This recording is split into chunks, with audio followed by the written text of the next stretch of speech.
Field shot, loops it down there, and wide open. Then the ball is knocked loose. The catch is made, and then the ball is knocked out of his hand. From Sachin Tendulkar to Virat Kohli.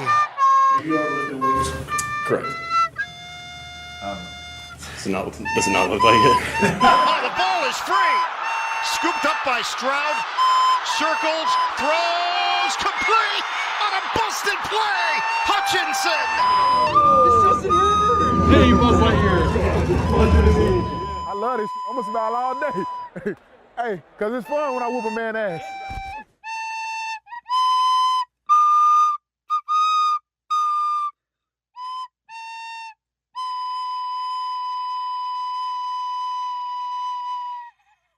All right, we are back. We're back. Back big time. Big time. To talk pre-Super Bowl. I know. To talk what the hell happened last week with the Bills, the Commanders, the Eagles, and the Chiefs. Hi, my name is Nick Cates. My pronouns are he and him, and I am tired of the Kansas City Chiefs. I am Ariane Ori. My pronouns are he, him, and I too am tired of the Chiefs. I'm just tired. Really. Yeah. I'm really tired. I'm disappointed. I'm not going into the Super Bowl like this is party time, you know? Yeah. Honestly, it's kind of at the back of my mind. If we didn't have a podcast, I'd probably have forgotten that it was something that we were going to I definitely probably wouldn't even be considering watching if I didn't have a podcast. For sure. And I didn't watch last year, but I will say I am probably more into the Eagles overall than I am into the 49ers. So, yeah. Well, it's interesting that you say that. I was a big Purdy for the Winnie. Were you Purdy into his game? Were you Purdy enamored with Brock? What? Were you Purdy impressed? Oh, Purdy enamored. Goodness gracious. Took three Dear Lord. puns. Three puns. We really are tired, ladies and gentlemen. We really are. That's pretty good. Yeah, I do. I was a big fan of Brock Purdy. I'm disappointed that he didn't take the dub. But yeah, I mean this year I hope it's not going to be. Well, we'll get into the Super Bowl preview. Let's first talk about what happened a couple weeks ago. A big national letdown, I'd say, with the Bills taking the L against the Chiefs. You hate to see it, even though Josh Allen was just named NFL MVP. Yeah, just right before we recorded. Good for you, Josh. That's great. We're happy for you. Awesome. Next year, Justin Herb. Well, next year, Justin Herb. Well, next year, Justin Herb. Well, yeah. Let's get into it. Let's get into the post-match presentations, so to speak. So the Eagles took care of the Commanders in the NFC Championship 55-23, which is pretty hefty win, I would say. Pretty hefty win. Despite the fact that, like most Eagles wins, their fans just thought they were going to lose the entire time, even though it was pretty much out of the question at halftime, I would say. Yep. The Commanders definitely weren't coming back after that. Saquon Barkley had a massive 60-yard touchdown run, which is great. And we hope he does it this week. That's multiple times. Yeah, multiple times. Maybe like a 70-yard touchdown run. Maybe a 50-yard touchdown run. Maybe a 100-yard touchdown run. That would be pretty hard. Exactly. So yeah, in the AFC Championship, the Chiefs, surprise, surprise, had a squeaker, 32-29 over the Bills. There were several controversial calls in this game, as there were in the Houston game. It's almost not worth rehashing them. What I think it is worth rehashing is that for the first time, at least in my memory as a football fan, the NFL and its commissioner and head of referees felt the need to come out and publicly deny that the officials are giving an advantage to the Chiefs, which my first reaction to that was, oh, this shit definitely fixed now. Like, even, I'll put it this way. So, as a fan of the NBA has, on at least two occasions in this century, put its finger on the scale in a playoff series to a noticeable enough degree that popular journalists have noticed it. and never on their worst day has the NBA ever come out with anything approaching a denial. I think of, Peter Ueberroth during Major League Baseball collusion saying there is no collusion between owners not to sign free agents. Like, I don't know why you go out and say that. Like, it feels like such guilty conscience stuff. So if there is one thing I will be watching the Super Bowl for, it's to see what might happen in that vein, because I think that now people are kind of laser attuned to it. Whereas I honestly, I was used to the Chiefs getting bad calls in their favor and knew that if it happened in the Super Bowl, it would be a massive news story. So, but now that they've been talking about it, I mean, some of these calls are just flagrant. I mean, they are flagrant. I mean, I don't want to get into all that because I do feel like it's kind of a, the more you talk about it, the more you kind of seem like a whiner. And when it happened to the Chargers, my attitude was, well, there were a lot of other ways we could have won that game. Oh, yeah, for sure. And I mean, I'm talking more about just the playoffs, really. The playoffs have kind of been really sort of flagrant, especially visible. Well, and it's especially egregious because it's the playoffs, but it'll be interesting to see, obviously. I would be, as a sports fan, probably not, but as a non-Chiefs fan, probably a hater, I would be fine if they fixed the Super Bowl in favor of the Eagles. I mean, so would most of America. For me, it's like Travis and Patty M have been so hero worshipped this whole tournament. Hero worshipped by who? Hero worshipped by the media, yes, and hero worshipped by fucking State Farm commercials. Like, the media, the real American patriots, on both sides, do not love Patrick Mahomes. Oh yeah, of course. So, be on the lookout for some specifically terrible missed calls on Sunday. I think it'll be interesting to see if they try anything stupid, considering now there's a gigantic magnifying glass on it. But look, realistically, what can you do? Yeah. I mean, even if everyone's watching, because everyone was watching after the first round of playoffs. Yeah. Everyone is watching. They're like, oh, let's see what happens. The Chiefs are getting some real good calls in their favor lately. They still got that against the Bills. And what can you do? As a viewer, what can you do? Well, right? Nothing. Nothing really, right? As a football team, you can capitalize on opportunities to take the game away from the Chiefs, which is what the Chargers and every subsequent team after the Chargers has failed to do. Yeah. But in a close game, if the league's going to give them every close game, what can you do? All right, what else we got here? What else we got to talk about? Here's what we can talk about. I was reading an article this week. Wait, you read? Yeah, I read. Can you believe it? Dude. I can read and even sometimes write. That's right, ladies and gentlemen. You have literate podcast hosts. Wow. Yeah. Host Be proud. Singular. Oh, you're literate, buddy. I'm littering. Oh, you're fucking I'm literate. littering You the were sound literate. waves with my knowledge. That's true. Damn. I've been bodied with facts and logic. Here's what I want to talk about.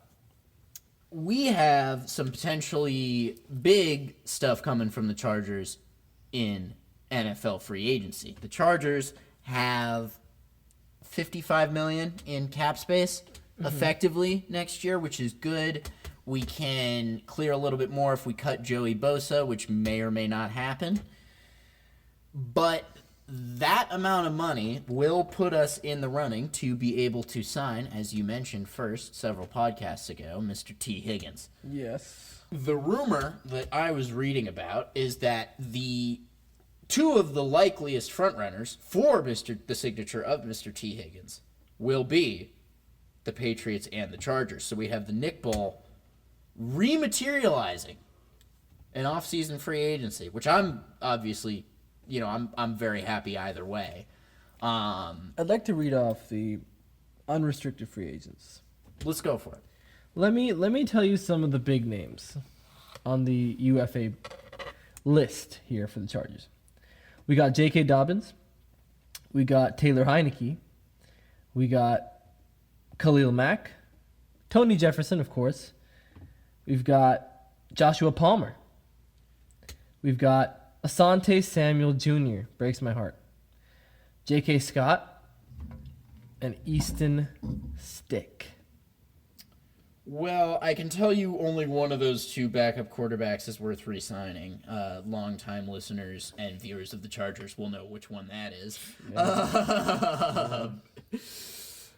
I, in some ways, and feel free to hate me for saying this, but in some ways, I don't mind all of those guys walking.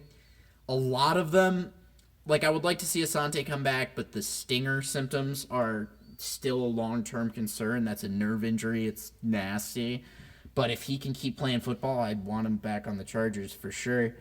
JK, you hope we get somebody at least as effective as him, but he got injured again, and I could see not bringing him back. Mac, I wouldn't mind seeing Mac come back, and hopefully they could get that done at a relatively good number. But I think that the big focus is going to be on who we're bringing in to upgrade and where. So T. Higgins is an option. If that does come down to the Patriots and the Chargers, you're sort of looking at Pats are going to have more money and more cap space for T. Chargers are going to have the better quarterback and the much higher likelihood to be playing in the playoffs sometime soon. But the Chargers also have some other options there.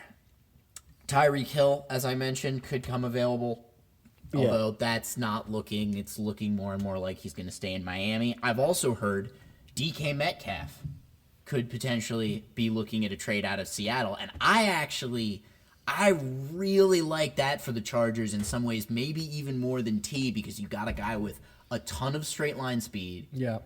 And he's pretty big, pretty tall. He's pretty young. I think he might even be younger than T. You've got somebody who came into the league around the same time as T, but he will be on a lower cap number because T's getting more than $30 million for sure. And DK is about a year and about a year and a month older. So yeah, we could anyways, around the same age as T, a little bit older than T, lower cap number. Really fast guy, obviously put up huge numbers in the NFL. I would be super happy with either one of those guys, but I really do like DK, especially if we could trade maybe a third-round pick, maybe like a third and a seventh or a second-round pick, try and get him.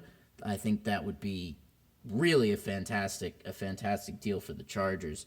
And the biggest reason why I would like to see a wide receiver picked up in trade or free agency rather than through the draft is I think that, at least in terms of depth and availability, we may be seeing more of that in terms of interior linemen, which I think is probably the Chargers' biggest, most pressing need.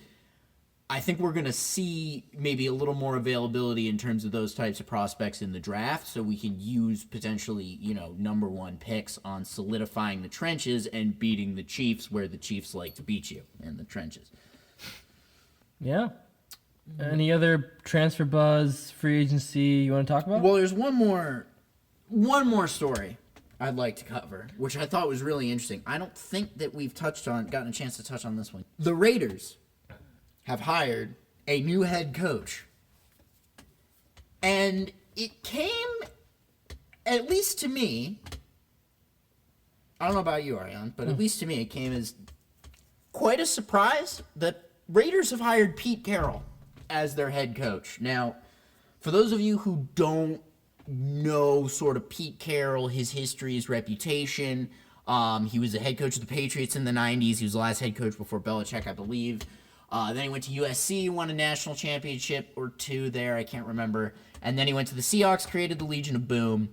Pete Carroll is known for having a very friendly, mellow, easygoing, peaceful style of management.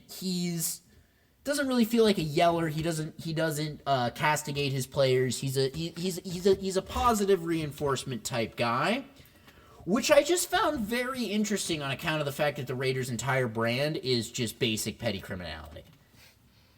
Like, I'm not saying that in order to be Raiders coach, you have to have done a mugging, but you do have to be capable of doing a mugging, and I feel like most of the recent, like at least going back to Gruden, all of the recent Raiders head coaches, Gruden, Bisaccia, McDaniels, Antonio Pierce, I think all 4 of those guys, Josh McDaniels might have some trouble mugging some guy, but like you give him enough cocaine, you can get it done. All 4 of those guys I could absolutely see mugging another person.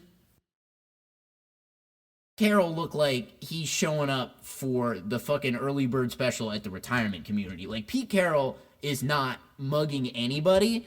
So I just think that, like, considering how Mark Davis is with, like, his special brand of stupidity and crust, and, like, obviously, like, just the overall criminal brand of the Raiders, it doesn't really feel like a fit, right? Like, you feel like you're gonna get somebody way harder than Pete Carroll in that job. And so, yeah, I'm interested to see how it goes. I think he's going to look fucking wacky in black and silver. But, yeah, the Raiders have a new head coach. Yeah, and I think it's interesting that you mentioned, I think perhaps the way he deals with the players is a little mellow. Yeah. And I think that is, maybe they're looking for a reformation. The Raiders reformation. The Raiders will always be about petty criminality. But maybe the Raiders want more out of their culture. Out of the culture of their fans. They want to upgrade to grand larceny. But I will say that, he's when it comes to actual coaching and play calling, he's a little more aggressive, He may be mellow in the way he deals with his players, and I think it's more about, being a little less risk averse, when it comes to the Raiders offensive play calling, and when it comes to, I mean, I thought it was fine previously. I just think that the Raiders were a tire fire overall. I mean, Aiden O'Connell is not a terrible quarterback. Yeah, I agree. If he didn't play for the Raiders, I would probably be a much bigger fan of his, but alas, he does play for the Raiders. I think a lot of the Raiders' problems are management. We'll see if Tom Brady can fix some of that. I tend to doubt it. And just overall, just everything at the top being completely messed up. That's really what the Raiders' problems are. Pete Carroll, he might create a nicer environment in the locker room, but he's not going to fix Mark Davis. He certainly doesn't have the personality, it seems, to even take him on. And so I don't see how things are really going to change with this team. And if things aren't going to change, then he's completely fucking useless because he can't even steal anybody's fucking wallet for you. At least John Gruden will pound 16 Coronas and hit somebody over the head with one of them. Like, I mean, you say that there's nothing wrong with the Raiders' offense as such, but with a record like 4-12, it could be worse. It could be worse. I mean, I don't know. I've seen Chargers offenses quarterbacked by Justin Herbert that felt similarly stagnant. But not a record of 4-12, right? I mean, that's because we're not as cursed as the Raiders are. Even in our Staley transition year, we were still not 4-12. Yeah, but the Gift Smith Chargers didn't win any games. I don't. I mean, look. Let's look at Aiden O'Connell. I promise you. I just think most of that is ownership. Aiden O'Connell has a completion rate of 63.4%, 1,600 yards thrown at an average of 6.6 yards. That's not great, right? He also has no offensive line, though. Fair enough. Which is not his fault. That was this year. Not, by the way, this is 2024. I mean, the poor guy had to be general managed by Tom Telesco, a man known for constructing non-offensive lines with people like Storm Norton in them. He actually had a better year than his career average this year, but only by a little bit. It's the second year, I believe. It's the second year, yeah. So only by a little bit did he outdo last year, when he had a better offensive line than Devontae Adams. Yeah. So it's I don't know. Aiden O'Connell is not. I agree. He's not as bad as a lot of people make him out to be. But I will say that the offense is definitely the problem, and I think Carroll is here to tighten that up. Well, I just think that as long as you got Davis running that team, it's gonna be a tire fire. What can I say? That's why they have the flame at the top of their stadium. It actually doesn't commemorate Al Davis. It commemorates the gigantic Vegas tire fire that is the Raiders. So, sorry to piss on the memory of Al Davis, but this is a Chargers podcast. This is what you come for. It doesn't feel like a fit. I don't know what to say. In another organization with like simply mediocre ownership, like if this was like maybe like the Texans, and you were talking about like a good, a solid young pocket passer like Aiden O'Connell with, obviously the greatest of all time in Tom Brady, you could turn that guy into a pretty damn good NFL quarterback, I would think, with good mentorship and good leadership. But as you've seen it time and time again, like this year, most prominently in the Jets and in the Cowboys, the Raiders do this shit every single year. That's why they've been mediocre forever. Their ownership is more concerned with being dumb than winning football games. So until that changes, I don't know how many people, like you, in some ways, like you could give him Sean McVay and it wouldn't matter. Yeah. Right? You could give him Jimbo. You could give him either Harbaugh. It doesn't matter. You could give him Andy Reid. It wouldn't matter. Yeah. Andy Reid could mug a guy. Say what you will about him, but Andy Reid could totally do a mug. I bet he has mugged a guy. If you're Andy Reid and you've mugged a guy, please email your confession to boltscricketpodcast@gmail.com. And we'll see you next week on the podcast. Damn, Andy and Shohei. We're gonna have to make sure we go to we're gonna have to make sure we record in a location with maybe taller ceilings than them. It's a little taller. It doesn't have to be like fancy. I mean, they're pretty chill dudes. They're pretty chill dudes, but just like in terms of this, like what we got going now, like just in terms of circumference, I mean, Shohei could probably fit, but Andy Reid, that's a big dude. He's a big guy. In stature as well. I mean, look, this is actually a great time to talk about a little bit of Super Bowl preview, right? Yeah. Because I think, look, here it is. The Chiefs are winning this. I mean, I don't really know what else to say. And if we take a look at, if we poll some of the experts on ESPN and what have you. So-called experts. 67 of them were polled. 41 of them have picked the Chiefs. 26 have picked the Eagles. And the most common prediction, 27-24. That sounds less like so-called experts. And to be clear, like I'm pretty against anti-intellectualism. Like I think it's bad in society. But if you want to be anti-intellectual about the people at ESPN, that's totally fine because they're not intellectuals by and large. I mean, yeah, it makes sense that the Chiefs would win by a field goal. My head says you're right. My heart says, fuck you. The Chiefs are going to spontaneously combust on national TV for all of our enjoyment finally, and they only won the previous games because it will be even sweeter to watch the meltdown in the Super Bowl. I want to believe that's true. Yeah, I wish I could believe that as well. But they are a big game team. And, as I think we've talked about this off air, or maybe on air as well, the more playoff games you play, the more football you get, and the more football you get, the better you are. This is a team that... To be fair, Jalen Hurts has played quite a lot of playoff football to this point. He hasn't been... I mean, you can't compare it with No, but in terms of anybody he could have been facing, like he's played a hell of a lot more playoff football than Jaden Daniels. For sure. So, I wish, I say this again, but, to be fair, Josh Allen had his chance, and, yep, there were a couple of really bad calls against him. I mean, I will never understand that fourth down call. That was on the first down? Yeah, the turnover on downs. Yeah, that was unbelievable. But, again, we can rage about that all podcast long, but we'll move ahead because otherwise it's going to crack my head open. If they do it again in the Super Bowl, it's going to be a bigger problem, and we can talk about it in depth then. For sure. But I mean, again, like that's like highway robbery. Sorry, but the Buffalo Bills losing a big game, like, it's sad for me in this instance, but it's also, I hate to say this, entirely predictable. This is the team that lost 4 straight Super Bowls. All I'm saying is that game would have been completely different if they had officiated that correctly. Yeah. Completely different. Yeah.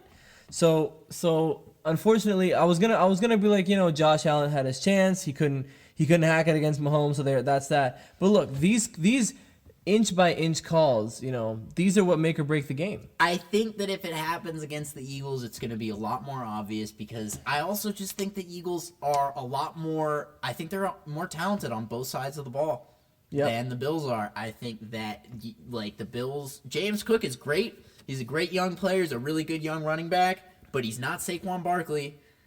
They don't really have, and they don't have a receiving threat on the level of A.J. Brown either that they have to deal with. Right. Nor Philly Goddard, none of these guys, and I don't think that they have as good of a defense all around either. So, listen, it's definitely as good of a matchup against the Chiefs as I could hope for, but not a lot of people have beaten the Chiefs this year, and it sure ain't easy to beat the Chiefs and the refs. And if that happens, then it's going to be tough for Philly to win. It's going to be really controversial. And Roger Goodell's going to hit me over the head with an axe. So you guys have that to look forward to. And that's going to be really exciting for you guys because, I know snuff films do quite a lot of press and promotion and time and eyeballs, and it'll really catapult Ariane into the stratosphere. Absolutely. So I'm really happy to take one for the team like that. If that's what it takes. Take the ultimate one for the team. If I need to be murdered by Roger Goodell in order to break this podcast, I'll do it. I'll give it happily. My only question is why you haven't done it yet. Well, because he hasn't come over yet. He hasn't come at me. I'm not going to seek it out. Well, why? I'm not that depressed. All right. We will be post Sunday. It's not IPL season yet. we will be that depressed post Sunday because the Chiefs are winning this, and it's gonna be more convincing than 21-24. I'd probably say it's gonna be more like 31-21. I'm calling it 31-24. That's my score. I hope that when I edit the podcast next week, I can just play off a supercut of you being like, the Chiefs are gonna win, 31-21, 31, and it's like 43-8, like the last time Pete Carroll won the Super Bowl. Yeah. That would be sick. I hope so too. I would be so happy if I was ragged on because of how wrong I was about the Chiefs winning the Super Bowl. I hope that happens, but it's I don't know, this team, there's something about this team. I mean, they don't even look that great, to be honest, when they're playing. They don't look like a well-oiled machine. It's just As they said in Defector, it's like losing to an accountant. Absolutely. They get all the boring things right over and over and over again, and that's really what makes a good football team. It's like in cricket, if you have a target of 180 and you have to make 2 runs per ball, and you get it by scoring exactly 2 runs on every single ball. For all of our football fans, that's what it's like to watch the Chiefs in cricket. Anyway.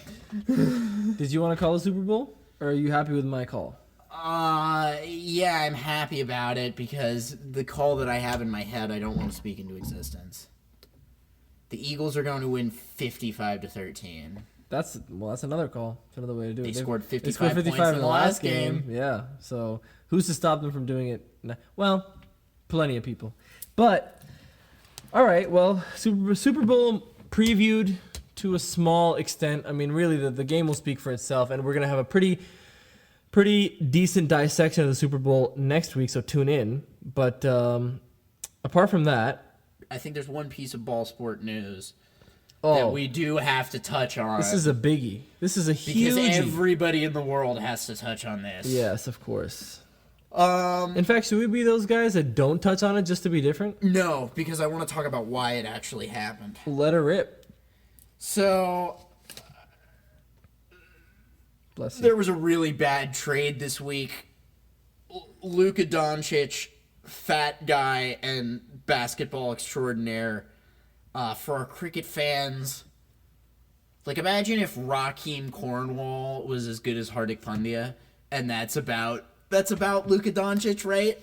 Right? I'd say so. That's a pretty good. If you have a better Luka Doncic comp in cricket, email us at boltscricketpodcast@gmail.com. He was traded from the Dallas Mavericks to the Los Angeles Lakers for not that much. We can go into what they got in return, but it's not really worth it on a football cricket podcast. I'll just say that in comparison to recent NBA trades involving inferior players, they got less in return than the Mavericks got in return for Luka Doncic, at worst, like the third best player in the NBA. So a lot of people have been wondering how or why this happened, because it's clearly a very bad trade. I would like to just say one time for the fact that the city of Dallas and its sports teams, specifically and especially the sports teams that play in that building, are 100% cursed. And those of you with knowledge of American sports curses will, look at this and be reminded of the Boston Red Sox selling Babe Ruth to New York Yankees for $20,000 to finance a Broadway musical. And I look at that and I'm like, this is absolute cursed behavior, right? Like, this is the type of thing you only do when you either are cursed and want to curse yourself. And in the case of the Mavericks, I actually think I know where the curse came from. Bear with me for a second, but long story short here, during last year's Stanley Cup playoffs, that is to say hockey, the Dallas hockey team, the Stars, plays in the same building as the Mavericks. The Dallas Stars DJ decided to troll the visiting Edmonton Oilers by playing their victory song after the Stars won, not knowing that that victory song was a tribute to a longtime team employee who suffered from Down syndrome and a kid who suffered from childhood cancer, both of which had since passed away. Now, Ariane, I think you'd probably agree with me that this is the sort of behavior that absolutely warrants a very long curse. Oh, right? For sure. Like, just making fun of kids with cancer, like... That's like the lowest of the low. Yeah. And so, in light of that, I think that Luka Doncic being ripped away from the Mavericks like this kind of makes perfect sense. And so, yeah, I'm going with the Mavs DJ fucking cursed the Mavs and made Luka get traded. That's my overall analysis of this. I don't know. Can you think of like it's like Hardik Pandya for Deepak Huda? Yeah, it's just it didn't really make sense. Well, Hardik Pandya, I don't know. I mean, I feel like AD is a little bit more of a veteran than Hardik Pandya. I'd say he's been in the game longer than Hardik has. He's kind of like an all-time legend. Because like in the IPL, you can't trade your purse money.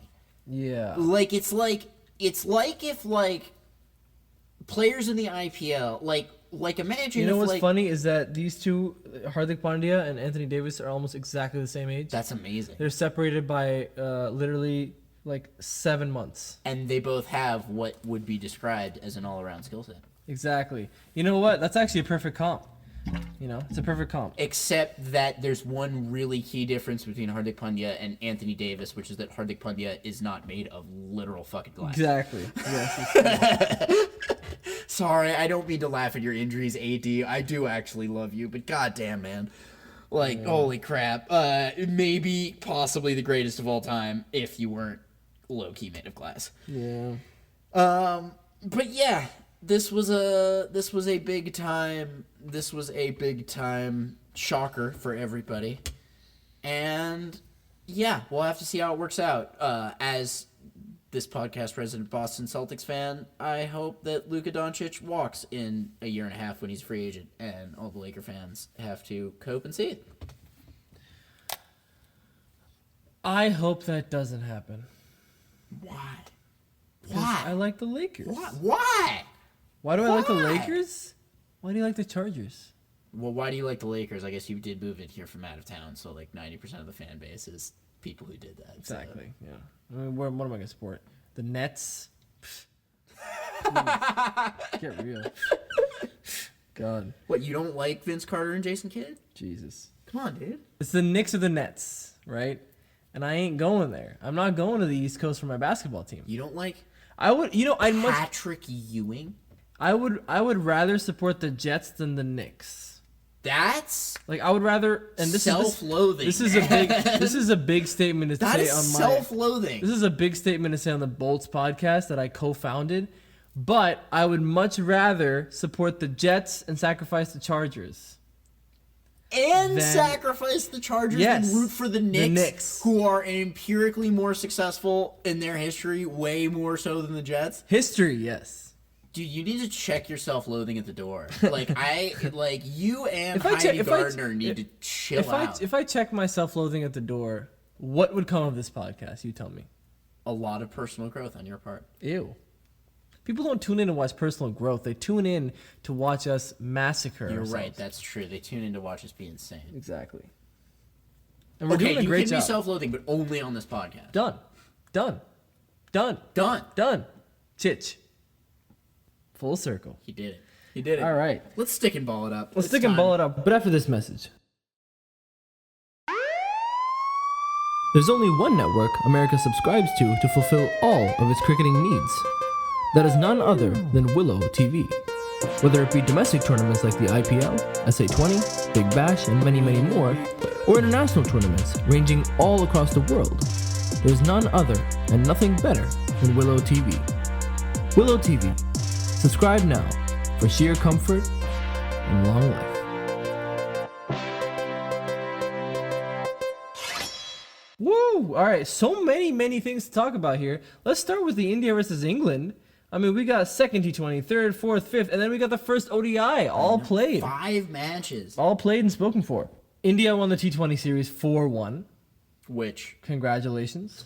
And India won the first ODI by 4 wickets with 11.2 overs. Balls. Translation there. 11.2 overs remaining, which is pretty ridiculous. But let's talk about the second T20. How do you want to talk about this? Do you want to go overview? I want to just start by saying that before the second T20, a certain beloved podcast hero of cricket labor, Mr. Arshdeep Singh, was named none other than your ICC Men's T20I Cricketer of the Year. Not named one of Wisden's 5 Cricketers of the Year because that's decided on by dumb British people. Haters and losers, get bodied. Get bodied. Get bodied by facts and logic and good looks and deathly wide Yorkers. And that's all I have to say about it. The ICC Cricketer of the Year is determined by a combination of the voting academy and fans. I will say this. It's obviously an achievement that of all the people that could have won that award, I will also say that if he was a number 1 T20 bowler right now, fine. I'd be like, dang, that's a tough thing to achieve. But Cricketer of the Year, congrats, I guess. But, I don't know if there's a cash prize for that or what, but, good for you, I guess. No, he just gets to have one meeting with Jay Shaw. Men's bowling ranking, guess who's number 1? Guess who's in the top? Who's in the top? Is he even in the top 5 in T20? I don't even care because that is decided on by ChatGPT. And nobody cares. It includes results. So what you're saying is cold hard facts is how they determine the rankings, and you don't like cold hard facts. Is that what you're saying? No, it's ChatGPT. It's dude. You're gonna get ranked as one of the top 10 T20I batsmen. You're not even gonna know it. You're gonna just go on the ICC dude, page. Of course I'm gonna know it. I deserve it. You're gonna go on the ICC page and you're gonna see your face with long hair, and you're gonna be like, "Damn, I should grow my hair out again." And also, what the fuck? I'm one of the 10 best batsmen in the world. Tell me if you made 150 runs off of 2 balls against Zimbabwe. If you can guess the current T20 bowling, any 2 people in the top 5 T20 bowlers right now. Oh God, it's like all guys from like Bangladesh and Afghanistan, isn't it? Not one person is from Afghanistan or Bangladesh. Fuck. Guess who's in the top 5? Should I be able to guess any of these 5 guys? I'll give you this. They're all spinners. All 5 of them are spinners. Is one of them Chakravarti? Yeah.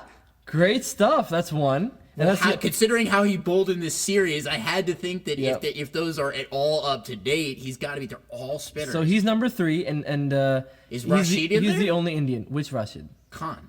No.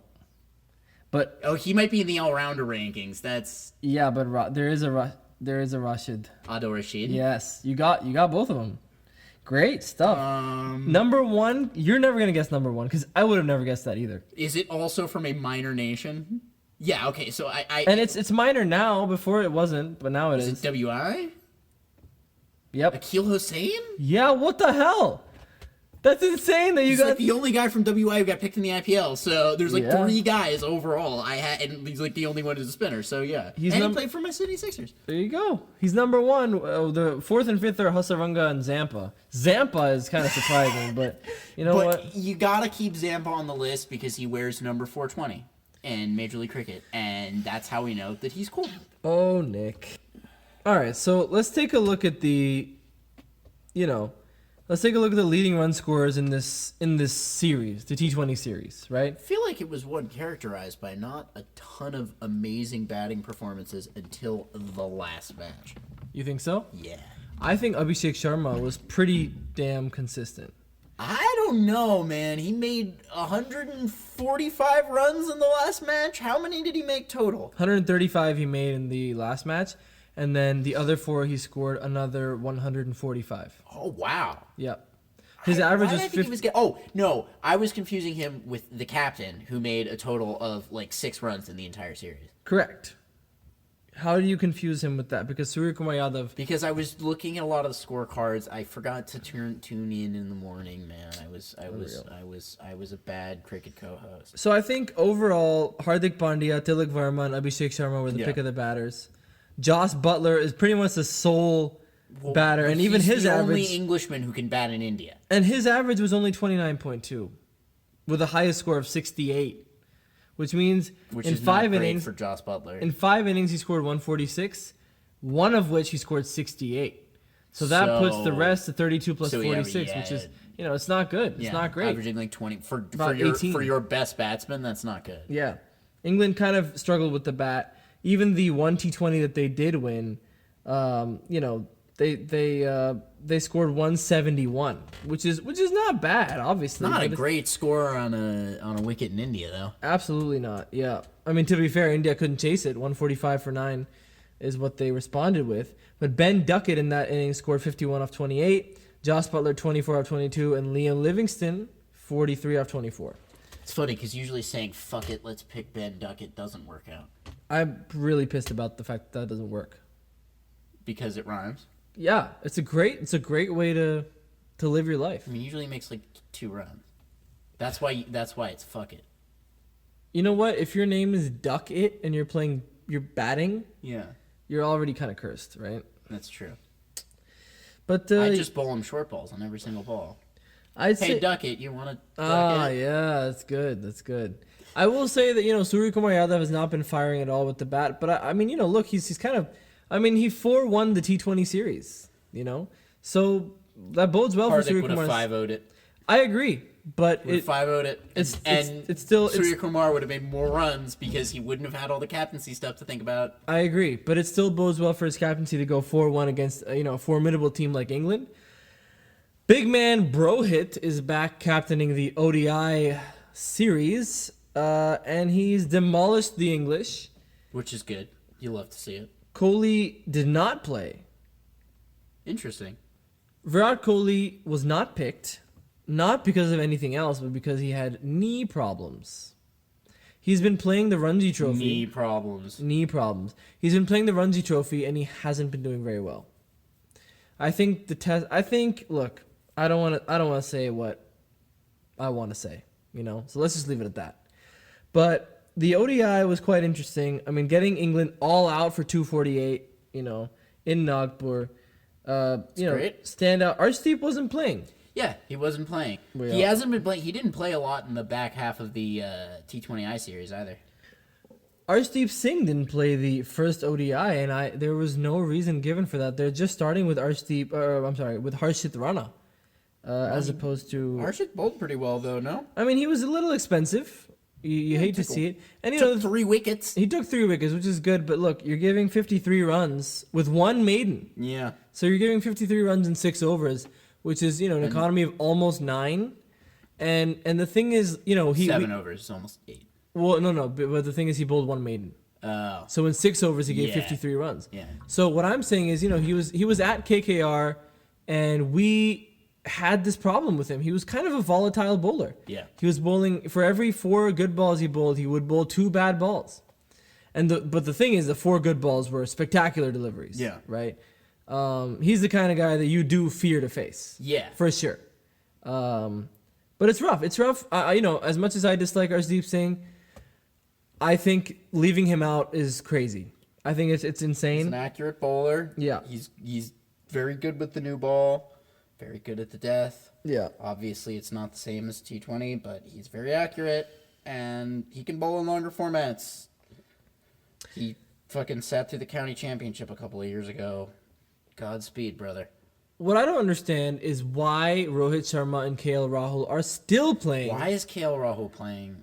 Why is he still playing the ODI format? Why? We have people like Why? Shreyas Iyer who can captain the ODI side. We have people who can replace KL Rahul and keep wickets. Well, we have people like Rohit Sharma, who is currently playing as the captain of the India ODI side to captain the ODI side. So you can drop KL Rahul, and you don't have to change. I mean, I suppose you have to. No, I was talking purely about replacing Rohit. Shreyas Iyer can captain the Indian team. Yeah. And then KL can be replaced by some other keeper. We have so many keepers in You could India. do it. I could do it. Anybody could do it. We could have a Nicket keeper. No, I cannot keep wickets. Okay. I don't think I like the reaction time, bro. I have ADD like crazy. I can't keep wickets. I think that's a good quality to have for a keeper. Why? So you can like look away at a butterfly while an edge is flying directly at your chest. Yeah.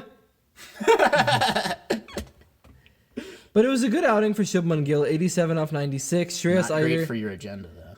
I mean, I'm fine with him playing well for India. Just fair. if he plays well in the IPL, it'll piss me off. but Shubman Gill, 87 off 96, happy to see it. Shreyas Iyer, 59 off 36. Iyer with that express strike rate, we fucking love that. Let's go PBKS. I wonder what possessed him to score that quickly. But Axar Patel, 52 You know off what possessed 47. him was having to watch Surya Kumar Yadav not make any runs in the T20 series. Yeah. That's what it was. Fair enough. Axar Patel, 52 off 47. I love it. I love to see that. He's such a god. To just return to the T20I series for 1 second and relating to Axar Patel. Please. In the second T20I, when Axar Patel got out, Sunil Gavaskar laid down. I was telling you this earlier. I think this might be my favorite piece of cricket commentary of all time. How did he get out, first of all? I can't remember who he was batting with, but whoever it was made a boundary and turned over the strike. And then Akshar played some half-ass shot towards mid-wicket and got out. And Sunil just goes, "That was completely uncalled for." I love Sunil Gavaskar because any cricket fan who watched the India versus Australia Test series, when Rishabh Pant was slashing at everything, it worked sometimes, but when he got out, he had to face the boiling wrath of Sunny G. And it's so amazing to hear when he goes off on these cricketers because he's absolutely right. A lot of the times these people are throwing their wickets away. He's so brutal. Yeah, he's brutal. And it's good. That's what I like to hear when I'm playing cricket. Because when I'm watching, I want to say these things. But, my voice doesn't matter. No, but, imagine if after Herbert threw whatever it was, I think the first interception against the Texans, Ian Eagle was just like, "Justin, that was out of pocket, dog." That was out of pocket. Throwing across your body, that's out of pocket. Dude, I love it. It spices things up, and it literally is what we want to hear anyway. And as somebody who's as good a batsman as Sunil Gavaskar, looking at that, you get so pissed off. You're like, my God, what was that? I just think that for this year's IPL, we absolutely need to award an out-of-pocket cricketer of the year. Whoever plays the most out-of-pocket shots, that would make Sunil Gavaskar the angriest. I mean, we're going to have a whole awards thing after the IPL. Yeah. Obviously, we're going to have our own awards, our own MVP. Our own ones. Our the own real awards that actually matter. Our own, catch of the series, et cetera, right? Yes, but it's going to be different from the actual catch of the series. Oh, yeah, by law. Yeah, by law, we can't pick the same one. It might be from an NFL game. No. That's the only thing that we're gonna be conventional about. Is that we're gonna stick to the same sport that we're talking about. It might be Mookie Betts. It might be Mookie Betts. It might be Will Smith. No relation. Which one? The Exactly. pitcher? The pitcher. The catcher? The catcher. The actor? The actor. Yes. I will leave that for you to figure out. But I will say, I mean, look, honestly, we're thrashing the English, Which is great. You Indian soil. love seeing the English get thrashed. Absolutely. Like, even if the English were getting thrashed by the Chiefs, yeah. You know what? you gotta take your wins where you can get them. Absolutely. You I know? would take Kansas City over the Brits any day of the week. And I don't believe, as of yet, obviously the Dallas Mavericks, that's a different conversation, but the Chiefs, as far as I know, have not yet engaged in settler colonialism. As far as we know. As far as we know. We need to deepen our reading. Yeah, so it's going well for the Indian ODI team. I just fear that when we go to the Champions Trophy this year, Rohit Sharma is captain, and the same old formula of Virat, KL. It's not gonna work. I'm calling it right now. As early as flippin' February, India is not winning the Champions Trophy. It's gonna be It's gonna be Australia. Oh, I am cooking. First of all, I'm cooking you in the idiot if India wins the Champions Of course, Trophy. and I'd be happily cooked. I am roasting Stick a fork in me. I'm gonna roast you harder than if the Eagles win the Super Bowl. Stick a fork in me. Significantly. Significantly. Stick a fork in me. I'll be cooked. Okay. I'll be happy to be cooked for that. I want to roast you like a Costco chicken. Until they, I gotta talk to you about Costco after. But if it just doesn't seem like it's gonna happen, because until you change your captain and bring in new players, give them experience to actually take the ODI series forward. Granted, it's a little late in the game to be changing captain now, but Rohit is past his prime, and it's time to move on. It just is. I will say one thing against your prediction of Australia potentially winning the Champions Trophy is that Marcus Stoinis has retired from ODIs Even better. internationally. Dude, you're saying this is positive for Australia. What are you talking about? That guy's so inconsistent in ODIs. Yeah, but when he's on, he's a match winner. I mean, when anybody's on, they're a match winner. Yeah, but some people have different levels of on than others. When Stoin is on, he'll put a ball on the fucking roof. Do you really want your balls on the roof? No. Yes. What are you talking about? You want your balls in the stands. Listen, man, okay, 68 balls remaining is just my Monday morning. Anything else you want to say about India, England? I hope it continues going the way it has. Me too. I've been very satisfied. Me too. Very satisfied.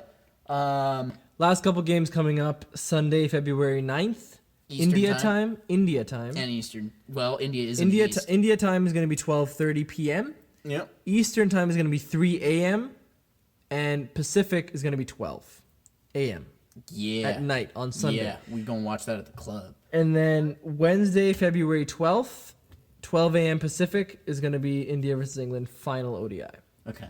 So if you're rooting for a fun series, then you might want England to win the second ODI. But if you're rooting like a normal person, If you're rooting for against like, England, goodness and light, then you'd root for and a whitewash 3-0. people who have sex and enjoy pleasurable things and don't want to subjugate others or engage in settler colonialism. If you're Miriam Adelson, root for England all day. Like, that's right up your alley, dog. Elon Musk, England.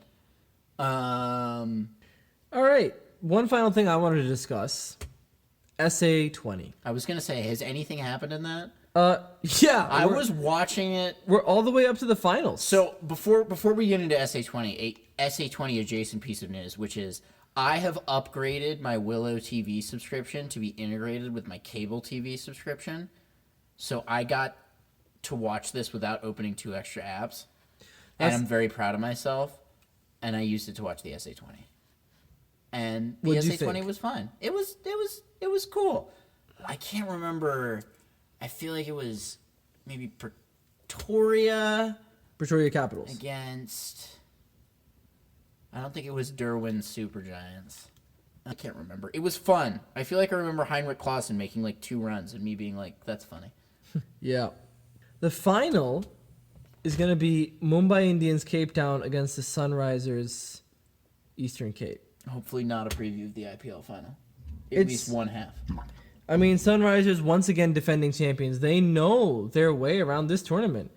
I'm looking forward to it. The Sunrisers, obviously, for those who don't remember, Aiden Markram is the captain. who, he's a fantastic captain. He really is. Faf, he's probably the best captain in the tournament. Agreed. And MI Cape Town captain is, do you know this? Rashid, I believe, right? That's right. That's correct. Yeah, because they snapped up his international rights like they're Man City. Yeah, exactly. Probable 11 for MI Cape Town, is looking a little bit like Rossi van der Dusen, Riza Hendricks, Sadiq Ulatal, Dewald Brevis, Delano Potjete, I don't know how to pronounce that. Yeah. George Lind, Corbin Bosch, Rashid Khan, Kagiso Rabada, Trent Bolt, and Ryan Rickleton. These are the people That's not bad. I mean, it's not great. You don't see a lot of star talent. They picked up Rickleton for the IPL, I believe. Which team? MI. There you go. I like that. And I don't think he was cheap either. I like that a lot of the Indian franchises like to cross-pollinate, Except for Sunrisers with their best player. Sunrisers squad. Aiden Markram, Tristan Stubbs, Marco Jansen, Craig Overton, Liam Dawson, Otniel Bartman, Richard Gleason, David Bettingham, Tony Georgie, Jordan Herman, and Tom Abel. So again, I feel like I don't know a lot of these South African players. They're all great talent, and they've gotten this far. It's going to be an interesting game. I always like to go with the defending champions because that'll be my prediction. I think the Sunrisers will win this contest. Because I think the defending champions, A, and B, Aiden Markram is such a good captain. But I will say that overall, for the third point in their favor, their squad is better. They have more stars and they have more of a balance in their team, as opposed to the MI Cape Town. Can I make a really weird prediction? Please. That connects to American stick and ball sports? Please. You said this name Otniel Bartman. Yes, I did. I think it's fascinating. I haven't watched this man play cricket very much, but I find his name fascinating. My prediction for this match is that Otniel Bartman will follow in the steps of another famous Bartman from American sports and defy the classic saying that catches win matches and take a catch that causes Sunrisers to lose the match. Wow. What a Just prediction. like Steve Bartman did in the 2003 NLCS. What? See, these are the kind of things you'll only hear here. Here. Yeah. So think about that. Also, like things like the fact that I originally thought that the song Natu Natu from Triple R was about T. Natarajan. Think about that. Think about that. Swallow How it. many other people have thoughts that dumb? Open the door and let that sink in. Yeah.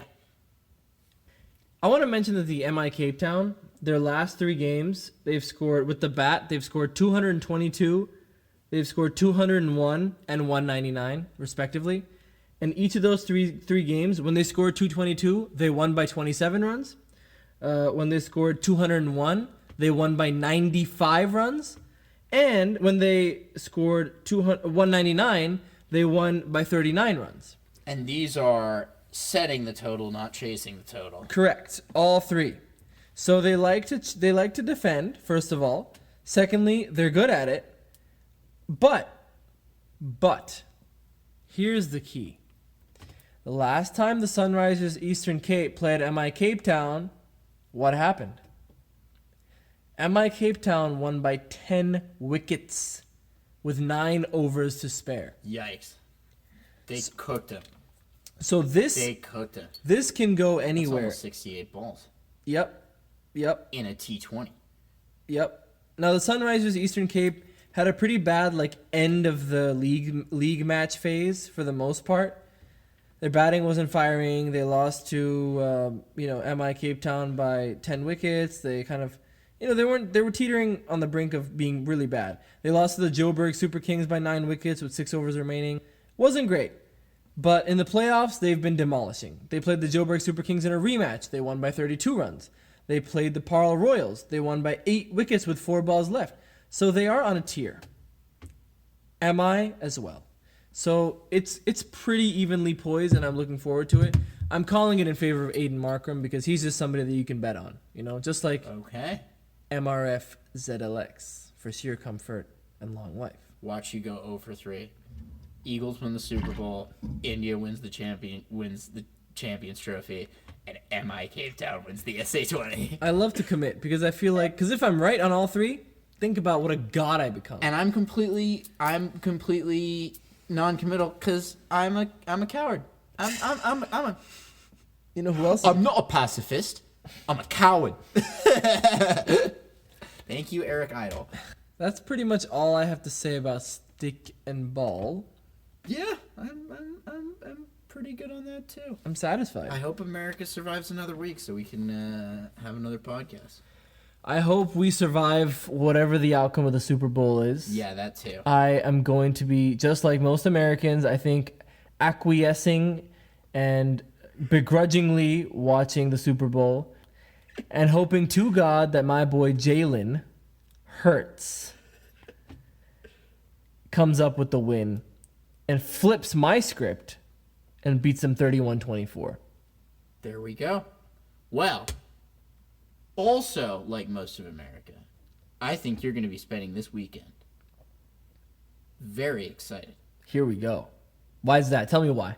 Because next week, Ariane, Shohei Ohtani Woo! will be joining us right here on the Bolts podcast. So, for Ariane Ori, ICC Men's T20I Cricketer of the Year. Write it down, book it, Arshdeep Singh, and everyone else associated with the NFL's 4077th team. My name is Nick Cates, and I am saying, well... I've got so much to say and so little time to say it. Great job, everybody.